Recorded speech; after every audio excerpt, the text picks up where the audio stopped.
Good morning students, welcome to your accountancy lecture. Today we are going to continue with the long term solvency ratio, in which we are going to start with the proprietary ratio.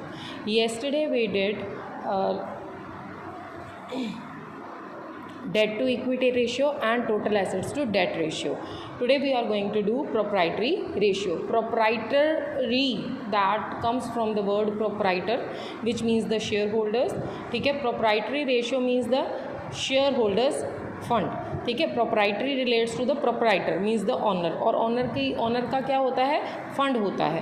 ठीक है, तो proprietary ratio का formula क्या है, it is the relationship between the proprietors fund और total assets. ठीक है, कि प्रोप्राइटर्स फंड को हम और क्या कह सकते हैं, शेयर होल्डर्स फंड कह सकते हैं, या equity, what ever the name you can have for the proprietors fund over total assets. ठीक है, टोटल एसेट्स में कौन सी एसेट्स आती हैं, करंट एसेट्स और फिक्स्ड एसेट्स, दोनों एसेट्स इसमें इंक्लूड होती हैं. शेयर होल्डर्स फंड में आपके पास क्या आएगा, equity share capital, preference share capital, reserve and surplus, या आपका बैलेंस ऑफ P&L. ठीक है, ये चीज़ें इसमें इंक्लूड होती हैं. Now let's start with the देखो राजे, प्रोप्राइटरी फंड अगर हम लाइबिलिटी अप्रोच लें तो लाइबिलिटी अप्रोच में शेयर कैपिटल यानी कि इक्विटी और preference plus reserve and surplus आएगा.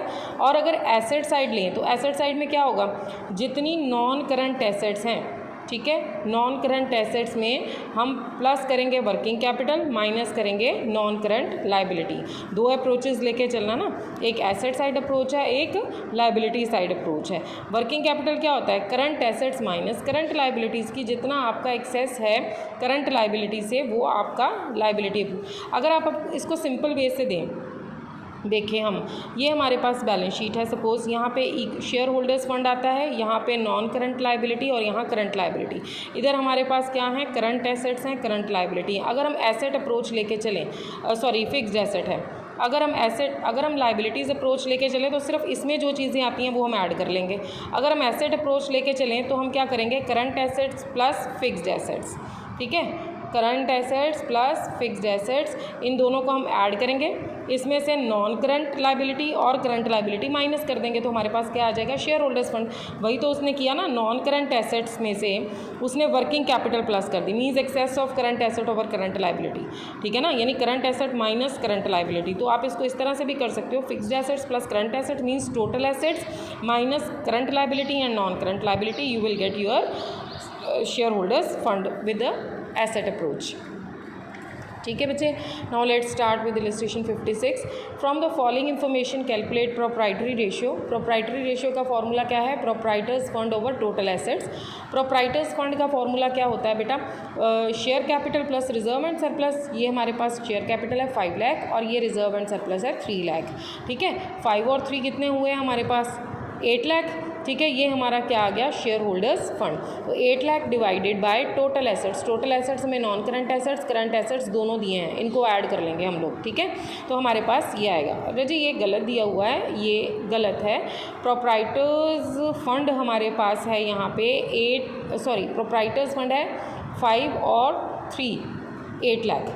ठीक है, प्रोप्राइटर्स फंड हमारे पास है 8 लाख और टोटल एसेट्स है हमारे पास 22 lakh plus 10 lakh, it means 32 lakh. ठीक है बच्चे, इसको इस तरह से आप लोग सॉल्व करोगे, मल्टीप्लाई बाय 100. नेक्स्ट है हमारे पास, from the following calculate proprietary ratio. Proprietary ratio में आपको पता है सबसे पहले शेयर होल्डर्स फंड आता है over total assets. Share holders fund में देखो राजे ये तीनों चीज़ें आएंगी. ठीक है, इनको आप ऐड कर लोगे अगर आप लाइबिलिटी अप्रोच ले रहे हो. ठीक है, और divided by total assets, total assets में 2,50,000 आएगा. अगर आप एसेट अप्रोच लोगे तो आप कैसे करोगे, आप इन सबको ऐड करोगे, 2,50,000 हो गया. 2,50,000 में से ये 60,000 और 15,000 माइनस कर दोगे. 2,50,000 में से 75,000 आप माइनस कर दोगे तो आपके पास क्या आएगा, शेयर होल्डर्स फंड आएगा. ठीक है बच्चे, दोनों अप्रोचेस के साथ आप कर सकते हो। Now illustration 58, from the following calculate debt to equity ratio, proprietary ratio. अब ये रजे इकट्ठा आ गया है, मतलब हमने जो भी किया in the long term solvency ratio, debt to equity ratio किया, asset total assets to debt किया, प्रोप्राइटरी रेशियो किया। अब ये कलेक्टिव क्वेश्चन है, ठीक है। तो collective question I think you can do you by your own, so I am leaving this. After that illustration 59, ये भी calculate proprietary ratio, debt to equity ratio, total assets to fix ratio है। तो सबसे पहले non current assets हमें दिए हुए हैं, करंट एसेट्स हमें दिए हुए हैं, ठीक है। नॉन करंट एसेट्स और करंट एसेट्स दोनों को ऐड करोगे तो आपके पास क्या आएगा, टोटल एसेट्स, ठीक है। इन दोनों को ऐड करोगे तो क्या आएगा, टोटल एसेट्स। इस मीन्स प्रोप्राइटरी रेशियो की एक चीज़ आपके पास आ गई, ठीक है। उसके बाद नॉन करंट लाइबिलिटीज़ दी हुई हैं, long term borrowings, long term provisions और करंट लाइबिलिटीज़ दी हुई हैं। तो इट मीन्स जब हम शेयर होल्डर्स फंड निकालोगे तो आपको एसेट अप्रोच ही यूज़ करना पड़ेगा। टोटल एसेट्स में से आप नॉन करंट और करंट लाइबिलिटीज़ माइनस कर दोगे तो आपके पास क्या आ जाएगा, क्या आएगा आपके पास, शेयर होल्डर्स फंड, ठीक है। तो share holders fund divided by ये टोटल एसेट्स 80 लाख इंटू 100 कर दोगे। डेट टू इक्विटी रेशियो देखें तो हमारे पास लॉन्ग टर्म डेट्स चाहिए, शेयर होल्डर्स फंड आपने निकाल लिया, अब लॉन्ग टर्म डेट्स चाहिए तो लॉन्ग टर्म डेट्स ये दोनों ऐड कर लेंगे हम लोग, ठीक है। और इक्विटी तो हमारे पास निकला है। अब उसके बाद total assets to debt ratio, अब टोटल एसेट्स ये दोनों मिला के टोटल एसेट्स हो गई और डेट ये दोनों लॉन्ग टर्म डेट्स हो गए। इनको लेके हम अपना सम सॉल्व कर लेंगे। क्लियर है बच्चे। नेक्स्ट है the proprietary ratio of M limited is this, it means 0.8। तो आप ये देख लेना कि ये 10,000 है तो ये 8,000 कुछ मतलब उससे कम होना चाहिए, ठीक है। State with the reason whether the following transactions will increase, decrease और not change the proprietary ratio, ठीक है। अब अगर हम इसकी बात करें, सपोज प्रोप्राइटरी रेशियो में हमारा फॉर्मूला है share holders fund over total assets, ठीक है। तो हमारी टोटल एसेट सपोज करो कि 10,000 है, सपोज हम ये लेके चलें। अब यहाँ पे ज़्यादा है तो हम 10 लाख लेके चलते हैं, ठीक है। 10 लाख,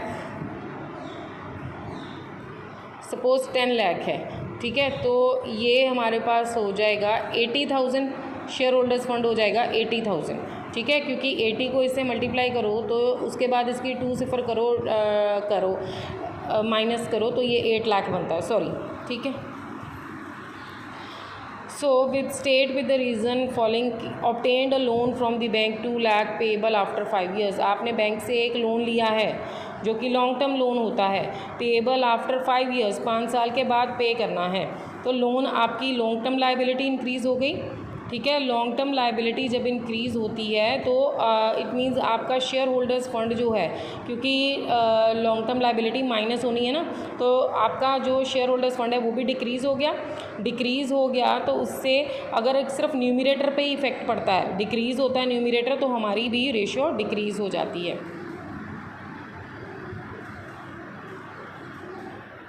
ठीक है। नेक्स्ट है purchase machinery for cash, entry will be, यहाँ पे मशीनरी आ रही है, इट मीन्स आपकी एसेट्स इंक्रीज़ हो रही हैं, ठीक है।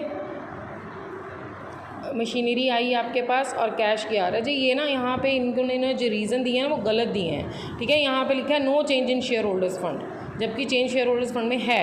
यहाँ पे लिखा है no change in the total assets. कैसे टोटल एसेट्स में चेंज नहीं है, मशीनरी परचेज की है तो टोटल एसेट में कैसे चेंज नहीं आएगा, ठीक है। आप ये इसका रीज़न ये हो सकता है कि मशीनरी परचेज़ की है, उतने से मशीनरी ऐड हो जाएगी, क्योंकि टोटल एसेट्स की बात हो रही है तो करंट एसेट भी तो कैश भी तो डिक्रीज़ हो जाएगा, ठीक है। तो इसलिए नो चेंज आएगा। शेयर होल्डर्स फंड में तो वैसे कोई इफेक्ट नहीं है, तो इसलिए no change. Next is redeemed 5% redeemable preference shares of 1 lakh. अब यहाँ पे प्रेफरेंस शेयर्स रिडीम हो गए, इट मीन्स आपका शेयर होल्डर्स फंड रिड्यूस हो गया, ठीक है ना। और एसेट्स भी रिड्यूस होंगे क्योंकि ये आपने पेमेंट करनी है थ्रू कैश, ठीक है ना। तो दोनों तरफ डिक्रीज़ हो रहा है, तो अगर दोनों तरफ डिक्रीज़ होता है तो रेशियो डिक्रीज़ होती है। Next is issued equity shares to the vendors of machinery purchase for 4 lakh. Machinery purchase की आपकी फिक्स एसेट बढ़ी, लेकिन इसके साथ क्या हुआ कि आपने इक्विटी शेयर्स दिए, तो इट मीन्स आपकी शेयर कैपिटल जो है वो इंक्रीज़ हो गई है, ठीक है। शेयर जब इशू करते हैं तो कैपिटल इंक्रीज़ होती है ना, तो आपका शेयर होल्डर्स फंड भी इंक्रीज़ हो गया, फिक्स एसेट्स भी इंक्रीज़ हो गए, तो इट मीन्स दोनों तरफ इंक्रीज़ हो रहा है, तो आपकी जो रेशियो है वो इंक्रीज़ हो जाएगी। Is that clear? Now we are going to do the interest coverage ratio. Interest coverage ratio is the relationship between the profit before interest and tax and interest on long term debts. ठीक है, इसको हम किस में show करते हैं? Times में. इसमें हम ये देखते हैं कि हमारा जो प्रॉफिट है for how many time we can easily cover our interest on long term debts. जो लॉन्ग टर्म डेट्स हमने लिए हैं उसके ऊपर जो इंटरेस्ट हमने पे करना है वो कितनी बार हम अपने प्रॉफिट्स में से पे कर सकते हैं easily. That is known as interest coverage ratio. ठीक है. Now Prakash limited has a term loan of 10 lakh. Interest on the loan for the year was ₹1,25,000. ठीक है ना. उसने लोन लिया 10 लाख का, उसके ऊपर इंटरेस्ट उसने देना 1,25,000. हमें क्या चाहिए इंटरेस्ट कवरेज रेशियो निकालने के लिए? Profit before interest and tax, तो ये वही है. तो 5 लाख डिवाइडेड बाय 1,25,000 जो भी है ये 4 टाइम्स मीन्स 4 बार हम इसमें से ये इंटरेस्ट पे कर सकते हैं. नेक्स्ट है हमारे पास illustration 62. From the following details obtained the financial statements of Jeev limited calculate interest coverage ratio. Interest coverage ratio में सबसे पहले तो हमें इंटरेस्ट करना है. ये देखो 12% लॉन्ग टर्म डेट्स दिए हैं 20 लाख के, तो 20 लाख के ऊपर 12% हमारा कितना बनेगा? 2,40,000. ये हमारा इंटरेस्ट आ गया. अब हमें चाहिए net profit before interest and taxes, है ना. लेकिन यहाँ पे है आफ्टर टैक्स. आफ्टर टैक्स दिया है 1,20,000, तो हमें पहले इसको बिफोर टैक्स करना पड़ेगा. ठीक है ना.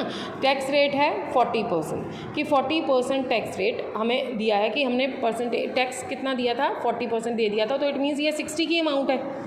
ठीक है ना. 40% अगर हमने टैक्स दे दिया है तो बाकी कितना रह गया? 60%. तो 60% के अकॉर्डिंग बेटा अगर 1,20,000 आपके पास है तो 100 के अकॉर्डिंग हम कितना हमारा जो प्रॉफिट होगा वो कितना होगा? Over 100 into 60 it becomes 2 lakh. ये 2 लाख बनेगा. ठीक है. तो ये कौन सा प्रॉफिट आ गया? Net profit before tax. ठीक है. तो बिफोर टैक्स नेट प्रॉफिट हमें कौन सा चाहिए? हमें चाहिए net profit before interest and tax. अब अगर ये आफ्टर टैक्स दिया हुआ है तो इट मीन्स इंटरेस्ट ऑलरेडी हम पे कर चुके हैं. ठीक है. तो इट मीन्स ये आफ्टर इंटरेस्ट भी है तो हमें इसको बिफोर इंटरेस्ट भी करना पड़ेगा.